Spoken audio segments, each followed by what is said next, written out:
Related to this. Let's start with Greg Schaffer over at Homeland Security. Greg, can you give us what is your involvement with cybersecurity, your role there at the department? Sure. As Secretary Napolitano recently said, the goal of DHS with respect to cybersecurity is really to be the foremost repository of cybersecurity knowledge and capability.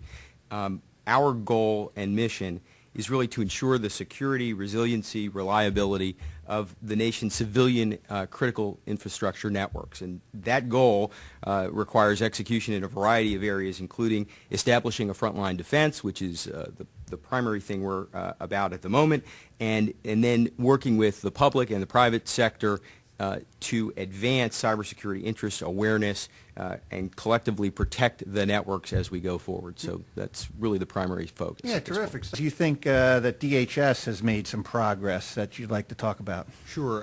And you know, it's simple and terribly complex at the same time. Exactly. Obviously, I was overly simplifying a tremendously complex subject. Well, so one of the things that I think we're making tremendous progress on is in the Einstein program, that perimeter that we talked about in terms of not letting bad stuff come in.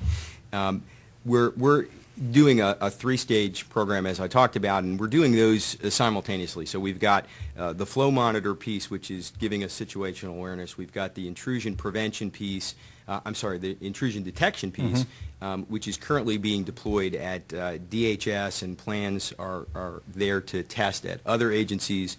There's an exercise then planned to go forward with Einstein 3, which is really the intrusion prevention. Right. And those programs really give us both the better situational awareness, which we've talked about, but also the ability to prevent the ingress. And that program moving forward on all three fronts at the same time is important.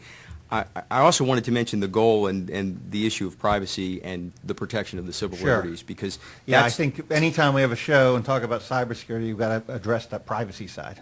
Absolutely, and I think we've made tremendous progress there in that this entire program from beginning to end has focused on those issues, been looking to ensure that we are being aware of and being careful about those protections, bringing the privacy advocates in, including the DHS Chief Privacy Officer and a privacy office that was established within the Cybersecurity and Communications Office, really focusing on those issues so that as we go to deploy these solutions, we've thought about that and we've got it built into the process. Right, and you got it right up front. Yeah, you know, I have been in a number of discussions around that issue, and it seems to me that there are a lot of things as we improve some of the technologies and so forth that we can actually improve the individual's ability to control their own privacy, I think, which would